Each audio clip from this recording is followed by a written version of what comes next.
قضيت بها فذاك يقين لولا سقوط جنين فاطمة لها أوداها في كربلاء. أعوذ بالله من الشيطان الرجيم. بسم الله الرحمن الرحيم. ربي اشرح لي صدري ويسر لي أمري واحلل عقدة من لساني يفقه قولي. اللهم كن لوليك الحجة ابن الحسن صلواتك عليه وعلى آبائه في هذه الساعة وفي كل ساعة وليا وحافظا وقائدا وناصرا ودليلا وأين حتى تسكنه أرضك توأ وتمتئه فيها طويلا. اللهم صل على محمد وآل محمد وأجل فرجهم. We have truly learned month that Imam Hussain alayhi salam is the epitomization of the Holy Quran. And just as we saw in the last session how Imam Hussain alayhi salam epitomizes some of the ayats of the Holy Quran, we shall see also that how again Imam Hussain alayhi salam is the epitome of some other ayats, or many and all of the Quran for that matter, how he epitomizes the Holy Quran and how he yearns for the guidance of mankind at every step in life. The sign of true faith of a believer is that he should love the Holy Quran. Just as when the son of Imam Hussain alayhi salam is taught Suratul Hamd, he bestows so many gifts to the teacher of his son that the companion besides him is astounded and states that, "Oh Imam Hussain alayhi salam, I mean, you are bestowing thousands of dinars, and on top of them you are giving so much more gifts to this teacher who has taught just Surah Al-Hamd to your son." And Imam Hussain says that, "No, this is still not enough. What of Surah Al-Hamd, and what is this materialistic things that I have given to this teacher?" So it can never be enough. Quran is regarded so highly, and a believer loves reading the Quran just like a love letter from the Mahbub, from his beloved. So a true believer loves reading the Holy Quran and considers it to be a love letter, like Imam Khomeini has stated. And anything to do with the Holy Quran is associated a great amount of respect towards, and such that when the Holy Quran is recited, immediately there is a wakefulness and a yaqza.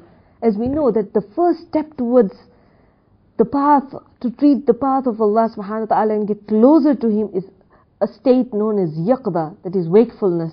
And how can this wakefulness come about? Is due to reading the Holy Quran. Certainly there's a jerk in you that you feel like practicing the same ayat. And this is how Imam Hussain alayhi salam, though he didn't need to, he had it within himself all the time, intrinsically, zatan he had it, all the ayats mixed with his flesh and blood. But yet, at so many instances, as the Holy Quran is recited immediately, Imam Hussain alayhi salam epitomizes the same ayat and shows action.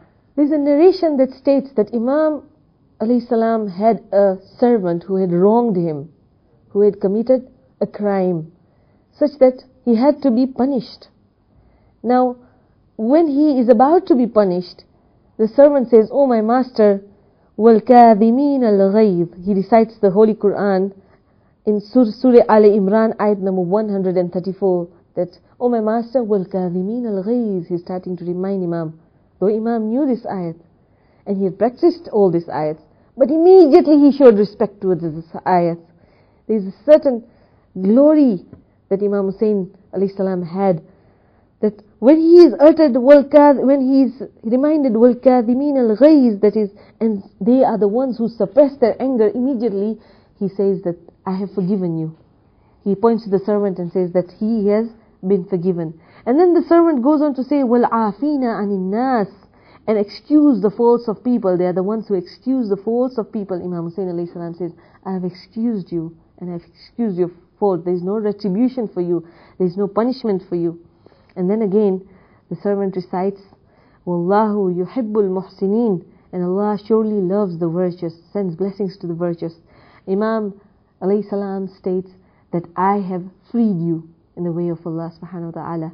So look at how this Imam Hussain alayhi salam is epitomized this ayat that not only has he forgiven the servant, number one, he has also forgiven the punishment that he is supposed to get on account of the crime, number two, and then again on top it up, he has freed the servant. So the Quran has taught Imam Hussain alayhi salam so much tolerance, and of course Imam Hussain alayhi salam wants to show the believers that just as the Holy Quran has been heard or been read, there should be a rising, a spiritual rising. As we say, we are told, Iqra warqa, read and rise. So as we read the Holy Quran, we should rise, we should immediately act it out, just as Imam Hussain alayhi salam has epitomized this ayat. Then again, another instance is narrated that a man by the name of Usama bin Mustalik, he narrates that I entered the city of Sham and I saw Imam Hussain alayhi salam, Hussain bin Ali, and his state was so honorable and so distinguished that I found myself feeling jealous over Imam, and I wanted to lash out all that I could towards Imam and his father. So I went and all my anger erupted towards the Imam, and I said, "Are you the son of Abu Turab?" And the Imam said, "Yes." I then gave out all the abuse that I could towards the Imam, and all I received was the glance of mercy.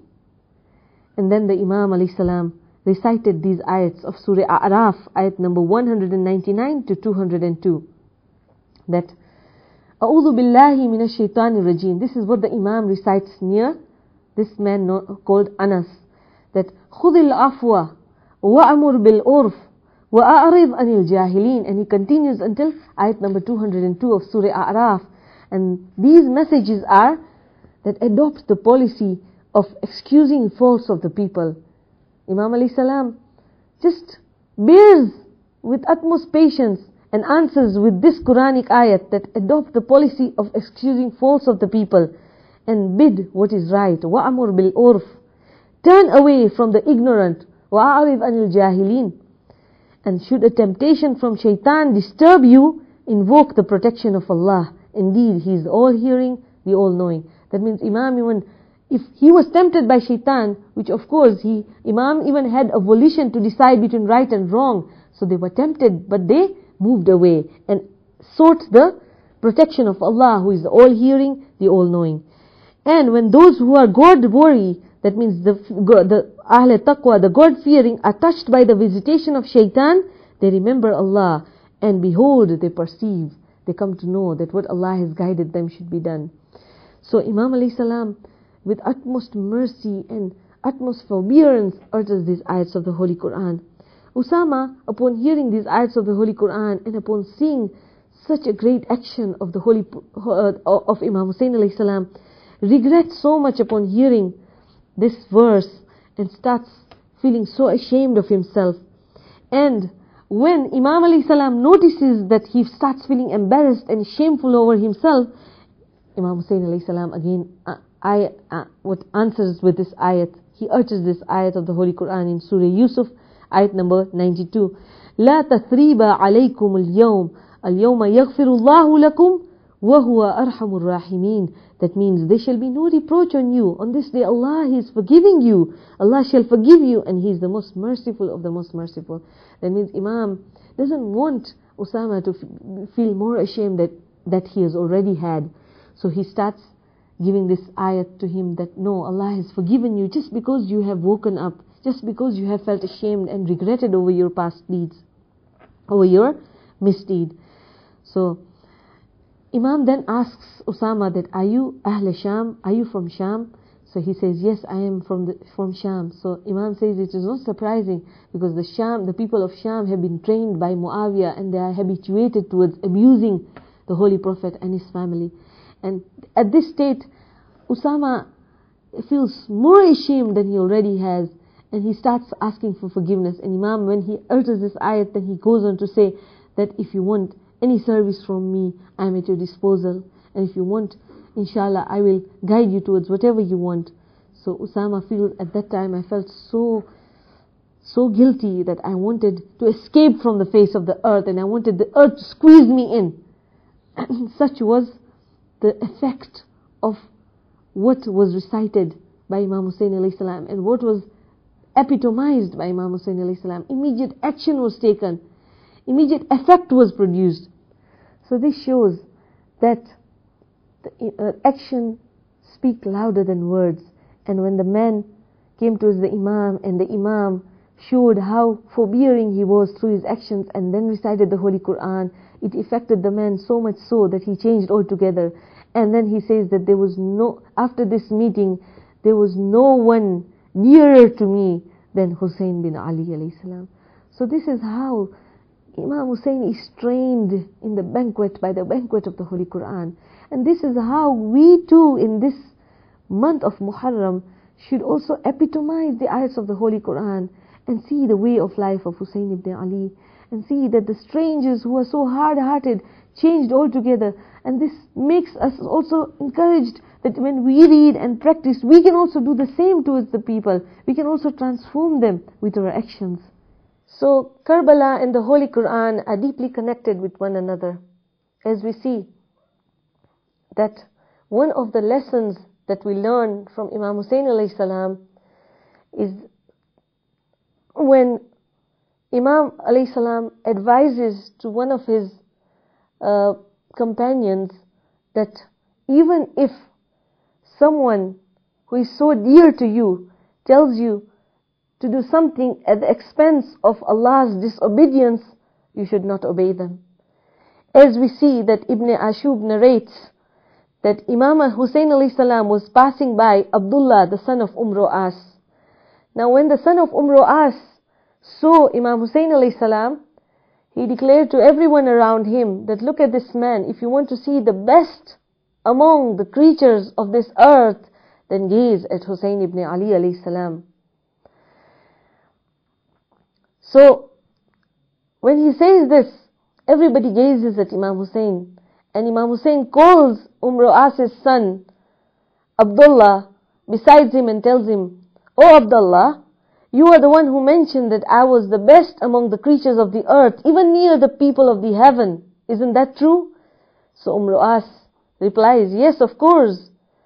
Then Imam alayhi salam says, "Verily, I am better than my father, and you are the same person along with your father who fought against me in Siffin. What can you say about that?"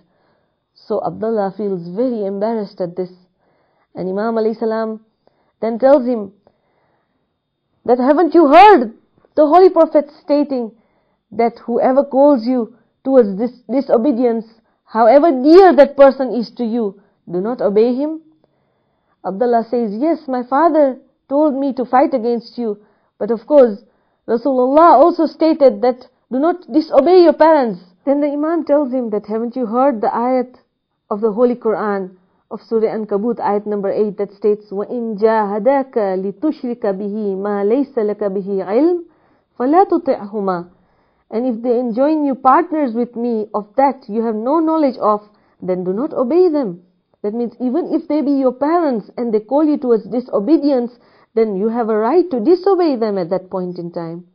This is what the Holy Quran states, and the Holy Prophet also clarifies this message, that whoever calls you towards the disobedience, any creature that calls you towards the disobedience of Allah, then you haven't got to obey that creature, however dear that creature be to you.